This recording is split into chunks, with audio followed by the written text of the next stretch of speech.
নমস্কাৰ ছালবেদসকল, পোনপ্ৰথমতে আপোনালোক সকলোকে স্বাগতম জনাইছোঁ।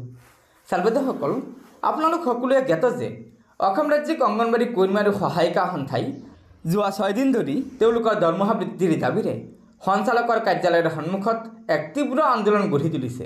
হয়, যোৱা 19 অক্টোবৰ তাৰিখে আমাৰ সঞ্চালক মহোদয়ে অংগনবাড়ী কৰ্মী আৰু সহায়িকাসকলৰ দৰমহা বৃদ্ধিৰ ওপৰত সুখবৰ দিছিল, অৰ্থাৎ লিখিত প্ৰতিশ্ৰুতি প্ৰদান কৰিছিল আৰু আমাৰ ৰাজ্য চৰকাৰকো এখন স্মাৰকপত্ৰ প্ৰদান কৰিছিল যে অংগনবাড়ী কৰ্মী সহায়িকাসকলৰ দৰমহা বৃদ্ধি কৰিব লাগে।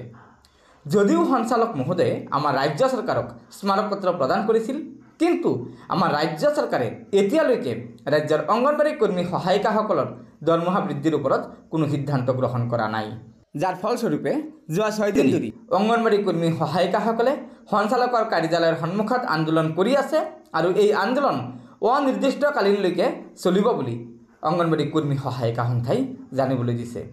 লগতে অসম ৰাজ্যিক অংগনবাড়ী কৰ্মী সহায়িকা সন্থাৰ সভানেত্ৰী জয়মতী দাস আৰু সম্পাদিকা ইন্দিৰা নেৱাৰে এখন সংবাদমেলযোগে বহুকেইটা গুৰুত্বপূৰ্ণ মন্তব্য আগবঢ়াইছে, যিকেইটা মন্তব্য আমাৰ ৰাজ্যৰ অংগনবাড়ী কৰ্মী সহায়িকাসকলে জনাটো অত্যন্ত প্ৰয়োজন।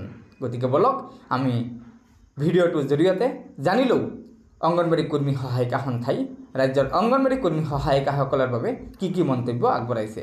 তাৰ আগতে আপোনালোকক এটা অনুগ্ৰহ কৰি আমাৰ এই ভিডিঅ'টো লাইক শ্বেয়াৰ কৰিব আৰু পৰৱৰ্তী সময়ত ৰাজ্যৰ অংগনবাড়ী কৰ্মী সহায়িকাসকলৰ বিভিন্ন খবৰসমূহ পোনপ্ৰথমে পাবলৈ অনুগ্ৰহ কৰি আমাৰ এই চেনেলটো ছাবস্ক্ৰাইব কৰি ল'ব। গতিকে বলক আমি আগবাঢ়ি যাওঁ। অংগনবাড়ী কৰ্মী আৰু সহায়িকা সন্থাই 1 ফেব্ৰুৱাৰীৰ পৰা এই যে যোৱা 19 অক্টোবৰতে আমাৰ মাননীয় সঞ্চালক বিভাস চন্দ্ৰ মোদী ডাঙৰীয়াই অংগনবাড়ী কৰ্মীৰ কাৰণে 12,000, মিনি কেন্দ্ৰৰ কৰ্মীৰ কাৰণে 10,000 আৰু সহায়িকাৰ কাৰণে 7,000 টকা প্ৰপ'জেল দিছপুৰত পঠাইছিল। দিছপুৰত আমিও গ'লোঁ, তাৰে খবৰ ল'ব হয় নে নহয়, ইতিমধ্যে গৈছে, কিন্তু দিছপুৰত সেই প্ৰপ'জেল ওলমি আছে, এতিয়ালৈকে ঘোষণা কৰা হোৱা নাই আৰু কেতিয়া ঘোষণা কৰিব বুলি আমিও অস্থিৰ হৈ গৈছোঁ। কাৰণ বৰ্তমান মূল্য বৃদ্ধিৰ বজাৰত আমি হাবু ডাবু খাব লগা পৰিছোঁ। সেয়ে 1 তাৰিখৰ পৰা যোৱা 1 ফেব্ৰুৱাৰীৰ পৰা আজিলৈকে লাগাতাৰ আমি আন্দোলন কৰিয়ে আছোঁ। কিন্তু অতি পৰিতাপৰ বিষয়, অসম চৰকাৰটো দূৰৰে কথা, এই সঞ্চালকৰ চৌহদত বহি 1 তাৰিখৰ পৰা আজিলৈ বহি আমি এনেদৰে হাজাৰ হাজাৰ ছোৱালীয়ে বিক্ষোভ কাৰ্যসূচী ৰূপায়ণ কৰি আছোঁ।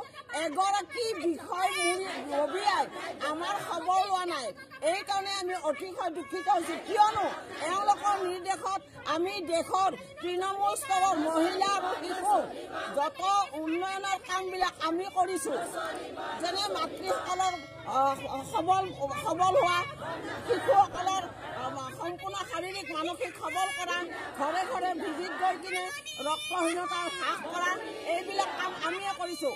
এক কথাত ক'বলৈ গ'লে আমি মানৱ সম্পদ বিকাশৰ বুনিয়াদী ধাৰাটো আমিয়ে চলাই আছোঁ, অথচ আমি আজিৰ তাৰিখত ইমান অৱহেলিত হৈ আছোঁ। আমাৰ এই বিষয়াসকলে এবাৰো আমাৰ খবৰ নোলোৱাত অতিকৈ পৰিতাপৰ কথা।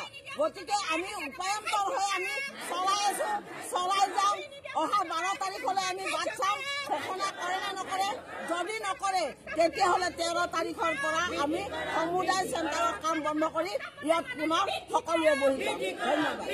গতিকে ছালবেদসকল, আপোনালোকে নিশ্চয় আমাৰ অসম ৰাজ্যিক অংগনবাড়ী কৰ্মী আৰু সহায়িকা সন্থাৰ সভানেত্ৰী জয়মতী দাসৰ মন্তব্যৰ পৰা বহুকেইটা কথা জানিব পাৰিছে। সেয়েহে আমাৰ এই ভিডিঅ'টো আপোনাৰ বান্ধৱীসকলক শ্বেয়াৰ কৰি খবৰটো জনাই দিব।